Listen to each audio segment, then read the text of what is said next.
मैं रमेश चंद्र, सहायक आचार्य राजनीति विज्ञान, राजकीय कन्या महाविद्यालय खैरवाड़ा उदयपुर।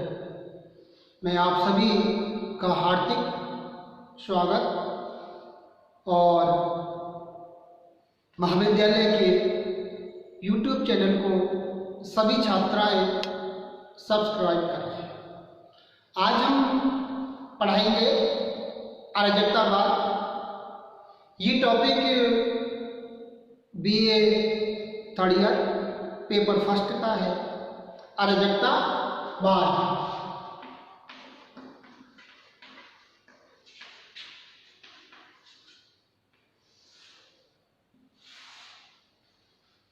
जैसा कि हमने पूर्व में अराजकतावाद का अध्ययन किया था और उसमें हमने अर्थ एवं परिभाषा और इसकी विशेषताओं के बारे में चर्चा करते हैं। तो कुछ विशेषताएं पूर्व में जिनका विस्तार पूर्वक से हमने व्याख्या की थी और आज हम जो बची हुई हम कह सकते हैं कि इसकी जो विशेषताएं हैं या जिसको हम सिद्धांत कहते हैं उनका हम अध्ययन करेंगे। तो अराजकतावाद की विशेषता या इसको अपन सिद्धांत भी कह सकते हैं, अराजकतावाद के सिद्धांत। जैसे कि पूर्व में हमने जो सिद्धांतों का अध्ययन या विशेषताओं का अध्ययन किया था कि शासन सत्ता व्यक्ति को पागल बना देती है या राज्य का विरोध, जिसमें राज्य को एक आवश्यक बुराई या एक राज्य निरर्थक संस्था है, या हम कह सकते हैं कि राज्य पूंजीपतियों का पोषक या समर्थक है, इत्यादि के ऊपर हमने अध्ययन किया। नेक्स्ट जो इसी में जो विशेषता या जो सिद्धांत है अराजकतावाद का, वो है सरकार का विरोध।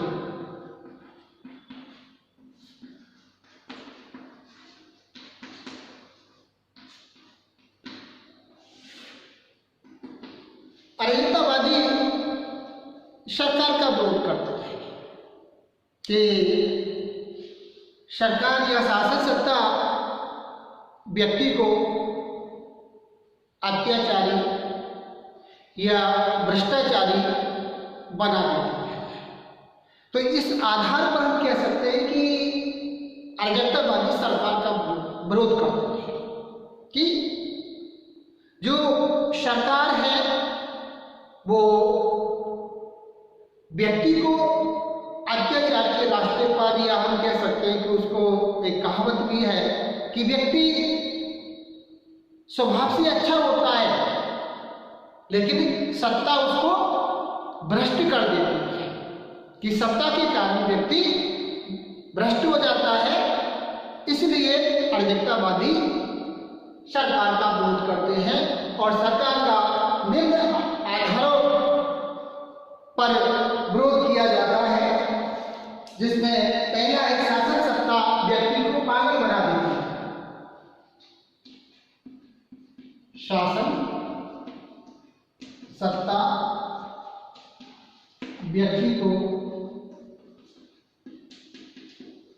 पागल बना देती है। अराजकतावादियों का मानना है कि शासन सत्ता व्यक्ति को स्वार्थी, शत्रु, भ्रष्ट बना देती है। जैसे कि मैंने पूर्व में स्पष्ट किया था कि व्यक्ति स्वभाव से या उसकी जो नेचर है वो अच्छा है, लेकिन जैसी सत्ता प्राप्त होती है व्यक्ति भ्रष्ट हो जाता है। तो इस आधार पर हम कह सकते हैं कि जो शासन सत्ता होती है वो व्यक्ति को पागल बना देती है। नेक्स्ट दूसरा है सरकार मनुष्य के पतन का कारण।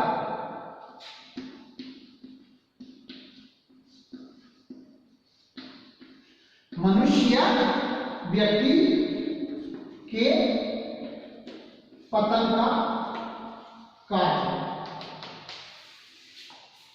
नेक्स्ट जो अराजकतावादी का कहना है, जो सरकार का विरोध करते हैं, जो विशेषता है अराजकतावाद की, कि सरकार मनुष्य या व्यक्ति का पतन का मुख्य कारण है, क्योंकि सरकार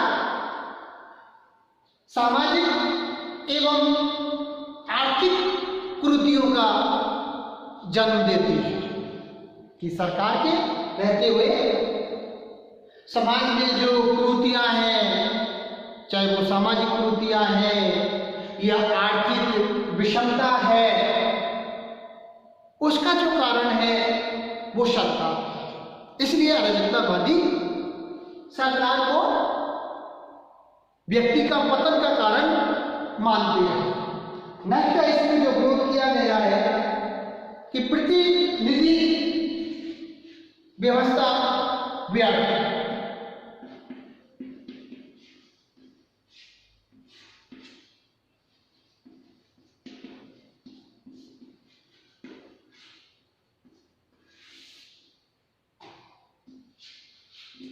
नेक्स्ट जो अराजकतावाद की विशेषता है, अराजकतावादी कहते हैं कि जो चुनी हुई जो व्यवस्था है, प्रतिनिधित्वात्मक जो सरकारें होती हैं या जो जनता के चुने हुए जो प्रतिनिधि होते हैं, वो व्यर्थ के होते हैं। उनके कार्य व्यक्तियों के हित में नहीं होते हैं या समाज के हित में नहीं होते हैं, क्योंकि व्यक्ति का जो एक चयन होता है वो एक वर्ग के आधार पर होता है, जबकि समाज में विभिन्न वर्ग रहते हैं, तो विभिन्न वर्गों का प्रतिनिधित्व एक वर्ग के द्वारा नहीं किया जा सकता। ये अराजकतावादियों का मानना है। इसलिए अराजकतावादी कहते हैं कि प्रतिनिधि जो व्यवस्था है वो व्यर्थ की व्यवस्था है, उसमें केवल वादे किए जाते हैं, आश्वासन दिए जाते हैं, लेकिन धरातल पर कोई कार्य नहीं किया जाता है। इसलिए अराजकतावादी सरकार का विरोध करते हैं या प्रतिनिधि व्यवस्था का विरोध करते हैं। नेक्स्ट है व्यक्तिगत संपत्ति का विरोध।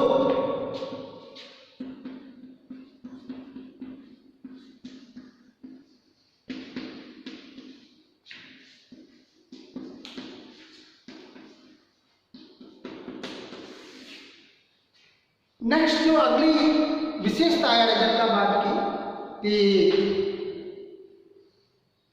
जो व्यक्तिगत संपत्ति है उसका विरोध किया जाता है। साम्यवादियों की तरह साम्यवादियों की तरह अराजकतावादी भी व्यक्तिगत संपत्ति का विरोध करते हैं। और ये जो व्यक्तिगत जो संपत्ति होती है वो जो मजदूर या श्रमिक वर्ग जो होता है उसकी एक गाड़ी कमाई होती है, उस गाड़ी कमाई के ऊपर जो अधिकार है वो पूंजीपति वर्ग करता है, जबकि असली हकदार उसका श्रमिक वर्ग है। ये अराजकतावादी कहते हैं। और इस कारण से समाज में जो असमानता व्याप्त है कि एक जो गरीब है वो दिन प्रतिदिन गरीब होता जाता है, जो एक धनवान है वो दिन प्रतिदिन धनवान होता जाता है। नेक्स्ट है धर्म का विरोध।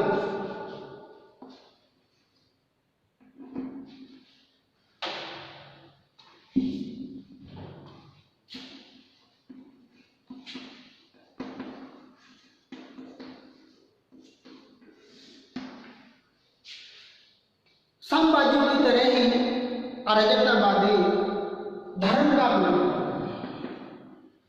अराजकतावादियों का मानना है कि धर्म व्यक्ति को भाग्यवादी, अकर्मणवादी वो बनाता है, या धर्म व्यक्ति को अंधविश्वासी बनाता है। कि हम देखते हैं कि साम्यवादियों ने या कार्ल मार्क्स ने धर्म को एक अफीम की संज्ञा दी, एक अमल की संज्ञा दी। धर्म एक ऐसा देशा है जिसमें व्यक्ति तर्क के आधार पर कार्य नहीं करता। अगर कोई व्यक्ति धर्म के बारे में कोई तर्क वितर्क भी देता है तो आम व्यक्ति उसको मानने के लिए तैयार नहीं होता है।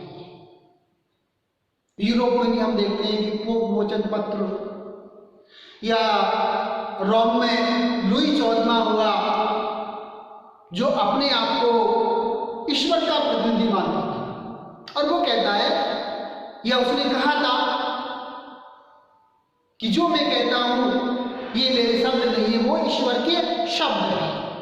तो इस तरह से जो व्यक्तियों का सामाजिक शोषण जो किया जाता है, या व्यक्ति को अंधविश्वासी जो बनाया जाता है, ये धर्म के आधार पर बनाया जाता है।